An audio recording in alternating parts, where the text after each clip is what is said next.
శ్రీగురుభ్యో నమః. శ్రీ మహాగణాధిపతయే నమః. శ్రీ సరస్వత్యై నమః. భక్తులారా, వాల్మీకి మహర్షి రచించిన శ్రీమద్ రామాయణం యథాతథంగా చెప్పుకున్నాం. ప్రతి శ్లోకం దాని అర్థం. ఇందులో భాగంగా నిన్నటి వరకు మనం బాల అయోధ్య, అరణ్య, కిష్కింద, సుందరకాండలు పూర్తి చేశాం. యుద్ధకాండలు కూడాను 46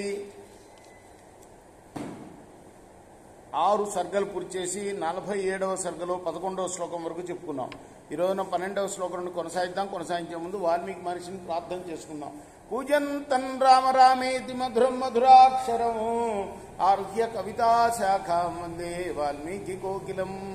సమర్థ గురు సాయినాథ్ మహారాజ్ की जय. ततः पुष्पकमादाय राक्षस्यो रावणाज्ञया అశోకవనికాస్తాంతాం మైథిలీం సముపానయన్. ఆ తర్వాత రాక్షస స్త్రీలు రావణుడి యొక్క ఆజ్ఞ ప్రకారం పుష్పక విమానాన్ని అశోకవనంలో ఉన్న సీతమ్మ దగ్గరికి తీసుకుని వెళ్లారు. తామాదాయతు రాక్షస్యో భర్తృశోక పరాజితం సీతమారోపయామాసుర్విమానం పుష్పకం తథా. భర్తను గురించిన శోకంతో పీడింపబడుతున్న సీతను తీసుకుని వచ్చి ఆ పుష్పకం మీద ఎక్కించారు ఆ స్త్రీలు, ఆ రాక్షస స్త్రీలు. తతః పుష్పకమారోప్య సీతాం త్రిజటయా సహ జగ్ముర్దర్శయితుం తస్యై రాక్షస్యో రామలక్ష్మణో.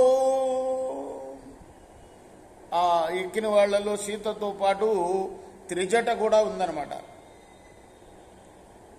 వాళ్ళు ఆ రాక్షస స్త్రీలు ఆ పుష్పక విమానంలో అలా ఎక్కించి రామలక్ష్మణులను చూపడానికి తీసుకుని వెళ్లారు. రావణోకారయల్లంకాం పతాకాధ్వజమాలినీం ప్రాఘోషయత హృస్థశ్చాలంకాయాం రాక్షసేశ్వర రాఘవో లక్ష్మణస్యైవ హతావింద్రజితారణే. ఇంద్రజితారణే. ఇక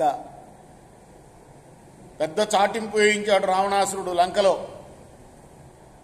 మొత్తం లంకనంతా పతాకాలతోటి అలంకరింపజేసి యుద్ధంలో ఇంద్రజిత్తు రామలక్ష్మణులను చంపేశాడు అని టామ్ వేయించాడు, చాటింపు వేయించాడు. విమానేనాపి గత్వా తు సీతా త్రిజటయా సహ దదర్శ వానరాణాం తు సర్వం సైన్యం నిపాతితం. అక్కడేమో సీత త్రిజటతో సహా విమానం ఎక్కి వెళ్ళి అక్కడ చంపవేయబడి ఉన్న వానర సైన్యాన్ని ముందు చూసింది. ప్రకృష్ట మనసాపి దదర్శ పిశాతాశనాన్ వానరాంశాతి దుఃఖార్థాన్ రామలక్ష్మణ పార్శ్వతః. అక్కడ ప్రకృష్టం అంటే సంతోషంతో ఉన్న రాక్షసుల్ని, దుఃఖంతో రామలక్ష్మణుల పక్క ఉన్న వానరుల్ని చూసింది ఆమె. తతః సీతా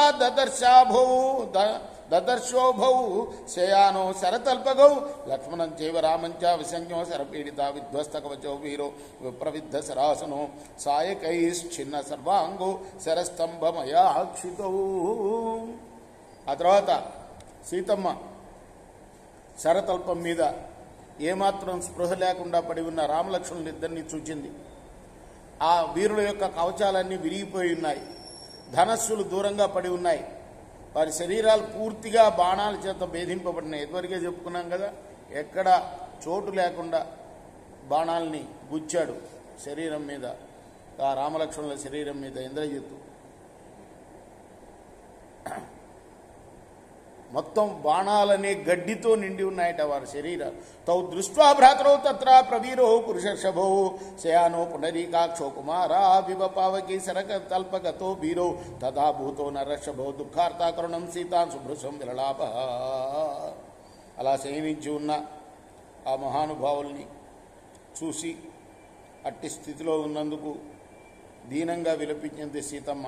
భర్తారమనవజ్యాంగీ లక్ష్మణం చాసితేక్షణ ప్రేక్షపాంశుషు చేష్టంతో రురోధ జనకాత్మజ.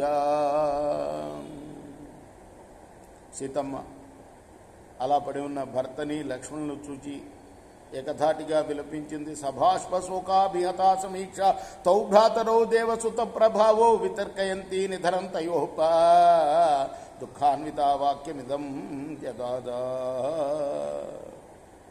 దేవతాపుత్రుల్లాగా ఉన్న ఆ సోదరులిద్దరినీ చూడంగానే సీత కన్నీరు కారుస్తూ వాళ్ళు మరణించారని అనుకొని దుఃఖంతో ఇలా అన్నది. అది ఏమన్నదో అది మనం రేపు 48వ సర్గలో చెప్పుకుందాం. ఈరోజు 47వ సర్గను పూర్తి చేసాం. కృష్ణార్పణమస్తు. సాయి కృష్ణార్పణ.